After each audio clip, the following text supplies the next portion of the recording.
এজন্য বিশ্বনবী বললেন, খবরদার এদিনের নামাজ মিস করো না। মান তারাকা সালাসা জুমাইন তাহাউনান, গাফলতি করে টানা 3টা জুমা যে এই ব্যক্তি মিস করলো, তাবা আল্লাহু ফি কলবিহি, রব্বুল আলামিন ওই লোকটার অন্তরের মধ্যে মোহর মেরে দেয়।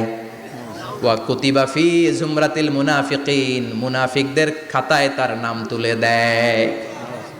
3টা জুমা যদি কেউ মিস করে, 2টা পানিশমেন্ট। এক হচ্ছে তবা আল্লাহু ফি কলবি, আল্লাহ অন্তরে মোহর মেরে দেয়। ভালো কথা ভাল লাগে না, নামাজ ভাল লাগে না, আজান ভাল লাগে না, ইসলাম ভাল লাগে না, শুধু মৌজ মাস্তি ভাল লাগে, গান বাজনা ভাল লাগে, এরকম আছে না নাই?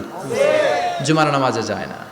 আরেকটা হলো কুতিবা মিনাল মুনাফিকিন, মুনাফিকদের খাতায় নাম তুলে দেয়। আল্লাহ হেফাজত করো, আমিন। আরো জোরে পড়েন আমিন, আমিন।